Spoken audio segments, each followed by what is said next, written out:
সবাই যদি ভাই হয় তাহলে পর্দা করবে কাছে, তাহলে পর্দা লাগবে না। পর্দা উঠে গেছে গ্রাম থেকে, ওটা চাচা, এটা ভাই। তো এখন ভাই নিজের ভাই না চাচা, নিজের চাচা না কি, মানুষ তার একটু ভাবে না। নিজ চাচা ছাড়া চাচা তো, নিজ চাচা তো চাচার সাথে বিবাহ জায়েজ, নিজ চাচা ছাড়া। তার মানে আমার দাদার 2-3টে ছেলে, এরা হলো আমার বোনের নিজ চাচা। আমার দাদার নিজ ভাই আছে, আমার দাদার নিজ ভাই নাই, চাচা দাদা, ওদের ছেলেগুলো যেগুলো ছেলে মেয়ে আছে এর সাথে বিবাহ জায়েজ। নিজ চাচাতো বোনের সাথে বিবাহ জায়েজ। তখন নিজ চাচাতো বোনের মেয়েটা খালি বলছে মামা মামা, তো এখন মামার সাথে বিবাহ, আরে কেমন করে হয়ে গেল মামার সাথে বিবাহ হয়ে গেল ভাগ্নির? আরে ওর মাকেই তো বিবাহ করা জায়েজ, চাচাতো বোনকে বিবাহ করা জায়েজ নয়? তো চাচাতো বোনকেই যদি বিবাহ করা চলে, তো চাচাতো বোনের বেটিকে চলে না? তো তাহলে কেমন হয়ে গেল? চাচাতো বোনের বেটি তো দিনরাত মামা ডাকে, ডাকুক, তাতে কি আছে? বিবাহ জায়েজ। কেন?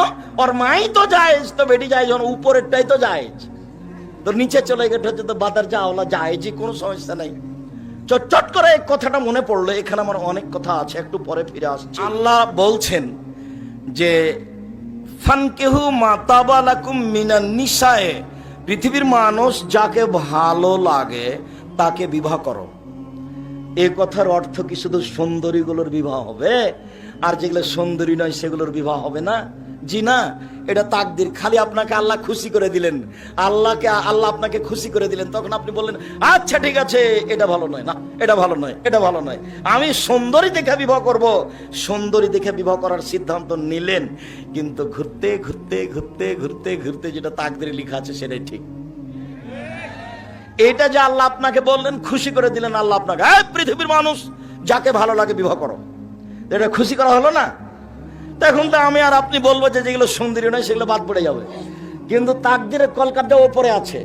এখন ঘুরতে ঘুরতে বলছে আম্মা ও মেয়েটা সুন্দরী হলেও ওদের যেন বাড়ি ঘরটা কেমন লাগলো, আমাকে ভালো লাগলো না। আম্মা এই মেয়েটা সুন্দরী না হলো এদের সব সেট ভালো, আম্মা এটাই সিদ্ধান্ত নেন, তাই না? আম্মা এটাই সিদ্ধান্ত নেন। এ দেখেন হয়ে গেছে, কলকাতা ওপরে ঘুরছে, তার নাম তাকদীর। 2, আল্লাহ বলছেন ফানকাহুন্না বেইজনে আহলিহিন্না ওয়াতুহুন্না ওজুরাহুন্না, পৃথিবীর মানুষ মেয়েদেরকে বিবাহ করো, বাপকে বলে মোহর দিয়ে বিবাহ করো। চিরদিনের জন্য যৌতুক হারাম, চিরদিনের জন্য ফার্নিচার হারাম। যা খাটখাটলা চৌকি বাক্স তোমার শ্বশুর দিয়েছে, আগামীকাল সন্ধ্যা হতে হতে ফেরত দিতে হবে।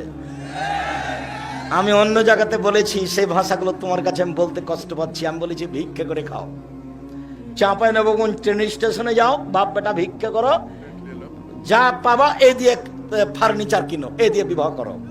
শ্বশুরের কাছে ফার্নিচার কিনি না কেন? কেন নিবা? কেন নিবা? বাচ্চা হওয়ার সময় তো তোমাকে আমাটা ব্যবহার দিতে হবে, কেন? কেন মাছ দিতে হবে? কেন খাসি দিতে হবে? তুমি দিয়ে আসো, তুমি বাপের বেটা, বাপ বেটা ইনকাম করে বিবাহ করতে গেছো। আল্লাহ তো বলেছেন টাকা থাকলে বিবাহ করো। নবী বলছেন এক পৃথিবীর মানুষ, যুবক দল শোনো, যার টাকা আছে সে বিবাহ করবা। টাকা যদি না থাকে তাহলে রোজা থাকো, রোজা থেকে থেকে থেকে যৌবন ধ্বংস করে দাও, বিবাহ করিও না। বিবাহ করলে কি লাগবে? টাকা লাগবে।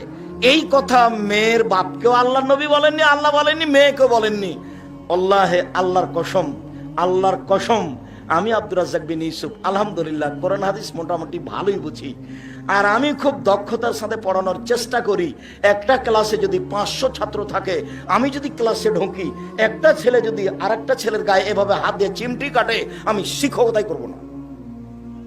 আমি যতক্ষণ ক্লাসে থাকি ততক্ষণ এটা কিয়ামতের মাঠ। এরপরেও আমি বলছি, আমি টুটা ফাটা যেটুকু কোরআন হাদিস বুঝি, তাতে মেয়ের বাপের 10টা টাকা খরচ হবে বিবাহের শুরু থেকে শেষ পর্যন্ত, এর কোনো প্রমাণ কোরআন হাদিসে নাই। এমনকি মনে হচ্ছে যে বরযাত্রী নিয়ে বিবাহ করতে গেছে, তো তোমার শ্বশুর লজ্জায় পড়ে 20টা বরযাত্রী আছে, 10টা ডুলি বিবি আছে, সবার জন্য খাবার রেডি করেছে। উচিত হবে বের হয়ে চলে আসার সময়, আব্বা আপনার তো কিছু খরচ হয়ে গেছে, 50,000 টাকা থাকলো আপনার কাছে। আমার এই কথা কি বুঝতে পেরেছেন? তার মানে খরচের কোনো পথঘাট মেয়ের বাপের বোঝা যায় না। আল্লাহর কসম, আমি আপনাদের কাছের মানুষ, বাড়ির মানুষ, আমি আপনার ছেলে, আপনার ভাতিজা, আপনার ভাই, আমি যেভাবে কোরআন হাদিস বুঝি তাতে একটা টাকা মেয়ের বাপের খরচ হবে এরকম কোন কোরআন হাদিসে প্রমাণ করা যাবে না, বিধানে নাই। আর আমি যে কথা বললাম এইভাবে উল্টে ধরার কোনো পথ নাই কিয়ামত পর্যন্ত। তো আল্লাহ নবী যে বললেন ফাতেমাকে, সালিনি মা শেতে, ফাতেমা তুমি যদি কিছু চাও তাহলে চাও, আমি তোমাকে দিব। বিচারের মাঠে আমি কোনো উপকার করতে পারবো না। এটা হলো বিবাহের অনেকদিন পরে।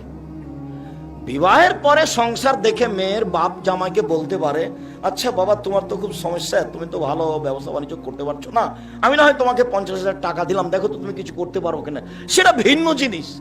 তুমি কোন সাহসে ফার্নিচার নিবা কেন? বলে আমার শ্বশুর খুশি হয়ে দিয়েছে। তোমার শ্বশুরকে ফকিরকে দিতে বলো তো ফার্নিচারটা, তোমার শ্বশুর ফকিরকে দিয়ে দেখ। বিশ্বাস করো, ভিক্ষা করা টাকা দিয়ে চাউল কিনে ভাত খেয়ে এবাদাত কবুল হবে। ভিক্ষা করা টাকা দিয়ে চাউল কিনে ভাত খেয়ে এবাদাত কবুল হবে। যৌতুকের টাকা দিয়ে চাউল কিনে ভাত খেয়ে এবাদাত কবুল হবে না। এই ফার্নিচার, এই খাট, এই খাটলা, এই চৌকি, এই বাক্স, এই আলমারি, এই শোকেজ সন্ধ্যা হতে হতে ফেরত দিতে হবে। এখানে কোনো জিনিস রাখা যাবে না। সবগুলো অন্যায় ভাবে, জুলুম ভাবে এসেছে। আর জমি জায়গা বাপ মরার সাথে সাথে ভাগ করে দিতে হবে বোনেরাকে। যদি সেটা চাঁপায় নবাব, কোনো সমস্যা নেই, ওটা গায়ে বান্ধায়। যদি ভুলে বনে জমি জায়গা চাই বাপের, তাহলে তুই চলে যা বাড়ি থেকে, আর কোনোদিন আসবি না। এটা ভাই বলছে। বোনে কি বলেছে? বোনে বলেছে, ভাইয়া আব্বার মরা তো 10 বছর হয়ে গেল, তো আমাদের একটু জমি জায়গাগুলো দেও না, আমাদের কিছু একটু 2 শতক জমি দাও, নাহলে কিছু টাকা দাও। তখন বলছে মুখ খুলবি না, আর যদি কোনোদিন টাকা চাইস তাহলে এই বাড়িতে উঠতে পাবি না। অথচ আমি বক্তব্যে বলেছি যে 15 বিঘা জমি রেখে বাপ মারা গেছে, একটা ছেলে একটা মেয়ে। তো ছেলে নিবে 10 বিঘা আর মেয়ে নিবে 5 বিঘা। সকালে ছেলে নিবে, বিকালে মেয়ে নিবে, এর প্রমাণ নেই। কিভাবে নিবে? একসাথে নিবে। 5 মিনিট পরে নিতে হয়ে প্রমাণ করা যাবে না। সম্মানিত দিনী ভাই বোন, এখন আল্লাহর নবী বলছেন যে লা নিকাহ ইল্লা বিওয়ালিন, বাপ ছাড়া বিবাহ হবে না। আল্লাহ রাসূল বলছেন লা নিকাহ ইল্লা বিশাহিদাইনে, 2 জন সাক্ষী ছাড়া বিবাহ হবে না। যেমন আমি বলেছি রংপুরের ঘটনা কি চট্টগ্রামের ঘটনা, আমি বলেছি কাজী সাহেব আপনার খাতার পাতাগুলো দিয়ে টয়লেট পেপার হিসেবে ব্যবহার করতে হবে। কেন? ওখানে 4 জন সাক্ষী আছে। কাজী সাহেবের খাতাতে কয়টা সাক্ষী জায়গা আছে? 4 জনের। বলতে পারো কোথায় 4 জন সাক্ষী লাগে? শুধুমাত্র জেনা প্রমাণ করার জন্য। পৃথিবীতে আর কোথাও 4 জন সাক্ষী লাগে না। শুধুমাত্র জেনা প্রমাণ করতে 4 জন সাক্ষী লাগে। তুমি নিজে তোমার স্ত্রীর সাথে আর একজনকে জেনা করতে দেখতে পেলে তুমি এটা মুখ দিয়ে বের করতে পাবা না, মুখ বন্ধ। বউ তালাক দিয়ে দাও, সেটা ভিন্ন কথা, কিন্তু বলতে পাবা না। বললেই তোমাকে 80 লাঠি পিটাবে। নইলে কয়জন সাক্ষী খাড়ো করতে হবে? 4 জন। বউয়ের সাথে জেনা করতে দেখেছো, মুখ খুলতে পাবো না, খুললেই 80 লাঠি। নইলে বউ তালাক দাও, রাখো যেটা তোমার ভালো লাগে, কিন্তু মুখ খুলতে পাবো না। খুব শরীয়ত এখানে শক্ত, খুব কঠোর। সেইখানে পৃথিবীতে মাত্র এক জায়গাতে 4 জন সাক্ষী লাগে জেনা প্রমাণ করতে, বাকি সব জায়গাতে 2 সাক্ষী। বিবাহতে কেন 4 জন সাক্ষী হলো? অতএব কাজী সাহেব আমার কথায় মন খারাপ করিয়েন না, এই খাতা টয়লেট পেপার হিসেবে ব্যবহারের যোগ্য, এ কথাই ঠিক। তাতে আমার আসে যায় না। আপনি রাখেন, 2টা সাক্ষীর জায়গা কাটা দিন। আর মেয়ের পক্ষ থেকে 2 জন, ছেলের পক্ষ থেকে 2 জন, এগুলো মিথ্যা কথা। তো মুখামুখি হয়ে 4 জন নেই। বাস একটা বিবাহ জায়েজ হওয়ার জন্য 2 জন মুসলমান লাগবে সাক্ষী হিসেবে, আর একটা বাপ লাগবে। বাপ ছাড়া বিবাহ বাতিল, বাপ ছাড়া বিবাহ বাতিল। কোর্টের বিবাহ বাতিল, কোর্টের বিবাহ বাতিল, কোর্টের বিবাহ বাতিল। রাসূল সাল্লাল্লাহু আলাইহি ওয়াসাল্লাম কথাটি 3 বার বললেন। শুনুন, বাপ ছাড়া বিবাহ বাতিল। যত কোর্টে কাজী অফিসে বিবাহ হয়েছে, ছেলে হয়েছে 4-5টা, সব জেনা। কি করতে হবে? আবার বিবাহ পড়াতে হবে।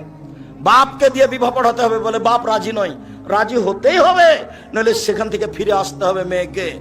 অন্যথায় বাপ মারা গেছে, কে? চাচা। তো বাপ চাচাও নাই, কে? তাহলে ভাই, ভাইও নাই। তাহলে ওর পক্ষ থেকে যে সন্তান হয়েছে 16-18 বছর হয়ে গেছে, ওই বিবাহ পড়ায় মায়ের। অভিভাবক ছাড়া কেউ বিবাহ পড়াতে পারবে না। চাঁপাই নবাবগঞ্জে উকিল বিবাহ লাগে, উকিল লাগে। উকিল শব্দটাই হারাম বিবাহের মাঠে। আবার চট্টগ্রামে উকিল বাপ, সেদিন থেকে বাপ, সেদিন থেকে আর নিজের বাপ বাপ নয়।